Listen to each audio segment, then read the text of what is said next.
اعوذ باللہ من الشیطان الرجیم بسم اللہ الرحمن الرحیم رب اشرح لی صدری ویسر لی امری واحلل عقدۃ من لسانی یفقہوا قولی ریاض الصالحین حصہ اول احادیث نبوی صلی اللہ علیہ وسلم۔ حضرت برا بن عازب رضی اللہ تعالی عنہ سے روایت ہے کہ رسول اللہ صلی اللہ علیہ وسلم نے فرمایا، جو دو مسلمان آپس میں ملاقات کریں اور مصافحہ کریں تو پہلے اس کے کہ وہ جدا ہوں ان کو بخش دیا جاتا ہے۔ ابو داؤد۔ فائدہ: بخش دیے جانے کا مطلب ہے کہ ان کے چھوٹے گناہ معاف کر دیے جاتے ہیں، کیونکہ بڑا گناہ توبہ کے بنا اور بندوں کے حقوں کی ادائیگی کے بنا معاف نہیں ہوں گے۔ بہرحال ایک مسلمان کی دوسرے مسلمان سے ملاقات اور مصافحہ جہاں جہاں محبت کا باعث ہے وہاں مغفرت کا بھی سبب ہے۔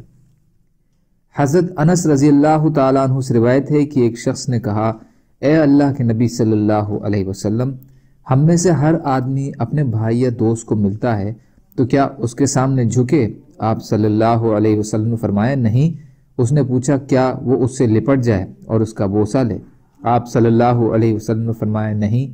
اس نے کہا، تو اس کا ہاتھ پکڑے اور اس سے مصافحہ کرے؟ آپ صلی اللہ علیہ وسلم نے فرمایا، ہاں۔ ترمذی۔ یہ حدیث حسن ہے۔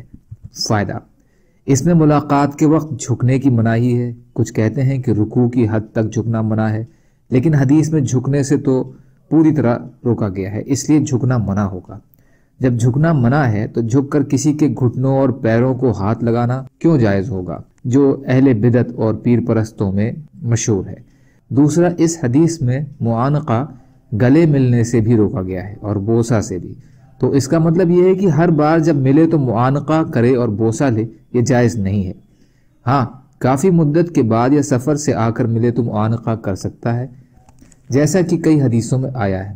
تیسرا، اس میں بھی ایک ہاتھ سے مصافحہ کرنے کا بیان کیا گیا ہے۔ اس میں یہ نہیں پوچھا گیا کہ دونوں ہاتھوں کو پکڑے اور مصافحہ کرے، بلکہ اس نے پوچھا کہ اس کے ہاتھ کو پکڑے اور مصافحہ کرے، جس کا جواب نبی اکرم صلی اللہ علیہ وسلم نے ہاں میں دیا، جس سے مصافحے کا مسنون طریقہ ایک ہاتھ سے مصافحہ کرنا معلوم ہوا۔ حضرت صفوان بن اسال رضی اللہ تعالیٰ عنہ سے روایت ہے کہ ایک یہودی نے اپنے ساتھی سے کہا، چل ہم اس پیغمبر کے پاس چلیں۔